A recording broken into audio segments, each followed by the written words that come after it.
You're standing in a dirt trench on top of a hill in Massachusetts. It's June 17th, 1775, and the afternoon sun is hammering down on the Charlestown Peninsula. Your hands are shaking, but not from the heat. You're gripping a Brown Bess musket, knuckles completely white. Beside you stands Colonel William Prescott, the man who stayed up all night digging this trench with his bare hands. He isn't looking at his feet. He isn't looking at the sky. He is staring straight down the slope of Breed's Hill, at something that looks like a slow-moving river of blood.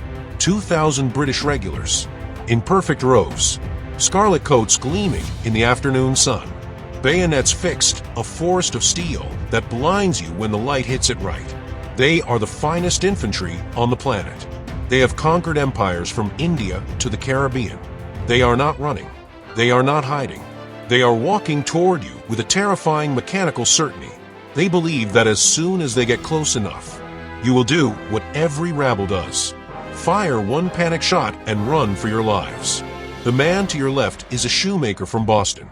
The boy to your right is 17 and has never seen a man die. You are a farmer.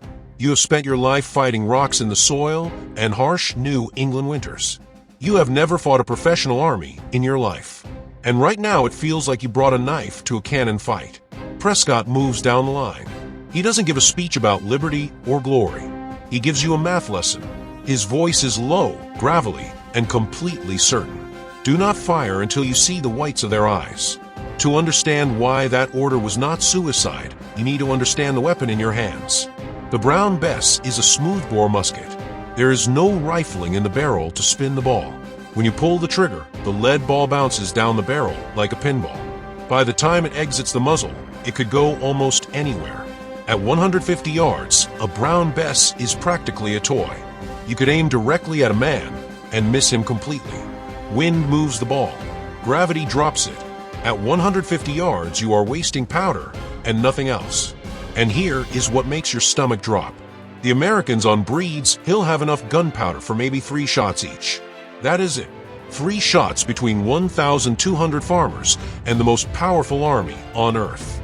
1 wasted volley at long range, and the revolution dies on this hill before it ever really starts. Prescott knows the math. Every man in that trench knows the math. And now they have to hold that math in their hands. While 2,000 soldiers walk toward them with bayonets fixed, the British are at 150 yards now, and they are completely certain you have already run, because the hill is so silent. No shots, no movement, no sound at all. At 100 yards, the British fire first. A massive wall of lead tears through the air.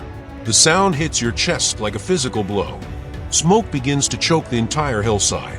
Beside you, the shoemaker screams. He's hit. The dirt in front of the trench kicks up as balls bury themselves in the wall you built last night. Every instinct in your body fires at once. Fire back. Do something. Your finger moves toward the trigger on its own. You see men around you starting to level their muskets. And Prescott is up on the wall, walking upright, completely exposed to British fire. Not caring, not flinching. Hold, he roars. Hold your fire. Make every grain of powder count. You hold. You do not know how, but you hold. The British reload and keep coming, still marching through their own smoke, still certain you are seconds from breaking. What they don't realize is they are walking straight into a trap. At 75 yards, you can hear them. Not just the drums anymore. Voices. British officers barking commands. The specific sound of boots crushing grass, getting closer every second. The clank of equipment. The creak of leather. And then the thing that locks every muscle in your body solid. You can see their faces. Not just red coats anymore. Faces. Eyes. A British officer 10 yards ahead of his men, looking up at the trench, scanning for movement. His expression says he thinks you already ran. You can see the sweat dripping off his chin. You can see the brass buttons on his chest.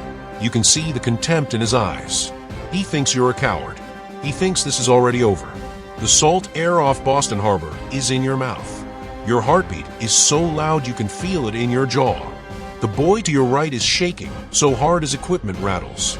Not from fear, from the effort of not pulling that trigger. This is the moment where armies break, where one man fires too early and the whole line follows. and everything is wasted. Prescott looks down the line at his shoemakers and farmers and 17-year-old boys, holding a line that trained soldiers would have broken at 150 yards. He fills his lungs. 50 yards. This is the kill zone. At this range, the Brown Bess is not a toy anymore. It is a shotgun. A 75 caliber lead ball at full velocity doesn't just hit a man. It erases him. It shatters bone. It tears through the man behind him and finds the man behind that one. Prescott stops walking. He looks at the British officer. He can see the man's pupils. He can see the whites of his eyes. Fire. At 50 yards, the American line doesn't just hit the British. It levels them. It's like a giant invisible scythe has swung across the hillside. The entire front rank of the British Army, the finest soldiers in the world, simply disappears into the grass. Men who were shouting and cheering a second ago are now silent. The British officer with the brass buttons and the contempt in his eyes. He's gone, folded into the dirt.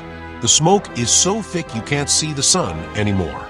You're frantically reaching into your pouch. Your hands fumble with a paper cartridge. You bite the top off, and the taste of bitter black gunpowder fills your mouth. You pour the powder, ram the ball home, and prime the pan. Your heart is hammering against your ribs like a trapped bird. And then from behind the wall you hear a sound you never expected from a professional army. They are screaming. The British regulars are in absolute shock. They have never seen a militia wait until the last possible second to deliver such a calculated surgical blow. The discipline of the British line shatters completely. They don't retreat in order. They turn and bolt back down the hill toward the water, leaving a carpet of red coats behind them. You are cheering, slapping the man beside you on the shoulder. You have beaten the King's men, but Colonel William Prescott is not cheering. He is walking the line with a grim face, not looking at the fleeing British, looking at the men's pouches, looking at the little piles of black powder in the dirt.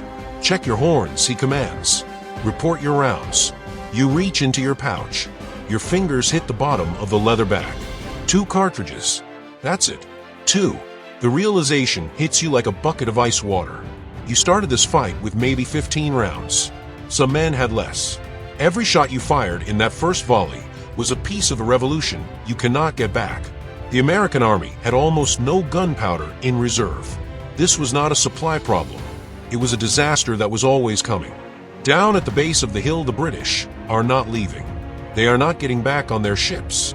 General William Howe is furious. He has just watched his best men run from farmers. He is stripping them of their heavy packs, telling them to fix bayonets. He is going to come back up, and he is going to do it again. The second assault is different. The British are not marching with the same arrogance anymore. They are leaning into the hill, heads down, bayonets pointed straight at your throat, stepping over the bodies of the men who fell in the first wave. Inside the trench, the mood has shifted from triumph to cold, hard desperation.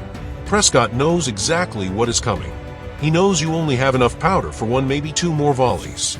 If you fire too early, you are dead. If you miss, you are dead. Make every shot count, Prescott yells. Pick out the officers. Look for the epaulets. At 100 yards, the British fire again. More accurate this time. A ball zips past your ear with a sharp hiss.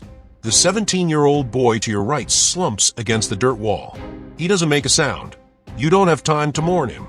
You don't even have time to learn his name. At 50 yards, Prescott gives the order again. Fire. The second American volley is even more devastating than the first. Targeted. Personal.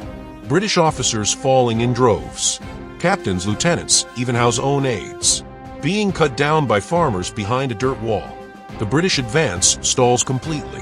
They are standing in the middle of the hillside with no one left to give orders. They try to return fire, but they are out in the open, and you are behind a wall. They break again. The Red River flows back down the hill for the second time. The grass is no longer green, is stained a deep dark crimson. You lean against the trench wall, gasping for air. Your throat is raw from the powder smoke. You reach for your pouch one last time. It's empty. You look at the man beside you. He looks back with hollow eyes. He holds up his musket and shakes his head slowly. The silence in the trench is terrifying. Out of the 1,500 Americans on that hill, almost none of them have a single grain of powder left. You have held this hill twice, but you have no way to defend it a third time. And then you look down the hill. The British are reforming for the third time. General Howe has made his final decision. He has seen 1,000 of his men fall. He orders his men to stop reloading. Drive them off the hill with the bayonet. That is the command. Inside the redoubt, the silence is deafening. You look at your musket. It is a 3-foot club now. That is all it is. You look at Prescott. His sword is drawn. He knows the math. The gunpowder is gone, and the British are coming for blood. Wait, Prescott says. His voice is barely a whisper now, cracked from the smoke. Wait for the last grain. At 30 yards you can hear them breathing. You can see the grime on their faces. They are not cheering anymore. They are silent, focused, and coming straight at you. At 20 yards, a handful of Americans who saved one final desperate shot pull their triggers. A ragged, thin volley puffs from the trench. A few more redcoats fall.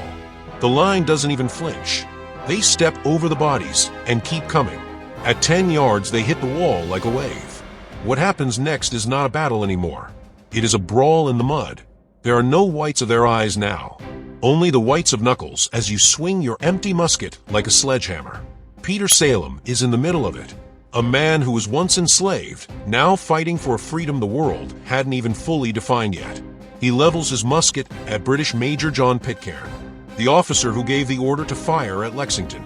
Salem pulls the trigger. Pitcairn falls. But for every officer that goes down, 3 more redcoats climb over the wall. They are pouring into the trench like water through a broken dam. It is rocks against steel, bare hands against bayonets. You are fighting for your life in the very dirt you dug the night before, with nothing left but your hands and the ground beneath your feet. Prescott sees what is happening. If he stays, every man on this hill gets bayonet. Retreat, he roars. Out the back. Go. You scramble over the back wall and run through the tall grass. The British are firing at your back. You don't look back until you reach the mainland. You are alive, but the hill is gone. That evening the British stood on top of Breed's Hill. They had won. They had the ground. But as the casualty reports came in, the victory began to feel like something else entirely. Out of 2,200 British soldiers, over 1,000 were casualties. More than 220 dead. Over 800 wounded. The officer corps had been cut to pieces. 19 officers killed. 62 wounded. In a single afternoon. Against farmers and shoemakers and a 17-year-old boy who slumped against a dirt wall and never made a sound. In London, the news landed like a thunderbolt. These were peasants. These were farmers. How did this happen? General Henry Clinton wrote the truth in his diary that night. A sentence that would follow the British Empire for the next 8 years. A dear-bought victory. Another such would have ruined us. Here is what really happened on Breed's Hill. The Americans lost the battle. They retreated. They lost the ground. But they proved something that no British army could ever take back. They proved that a man with 3 shots of powder and a reason to stay could break the spirit of an empire. They proved that the math of the battlefield doesn't always go to the biggest army. It goes to the man willing to wait until missing is impossible. The British took the hill on their 3rd try, from men who had run out of bullets and were fighting with rocks and bare hands at the end. But when they sat in their tents that night, listening to the groans of the wounded, and counting the empty chairs where their officers used to sit, they knew something had changed.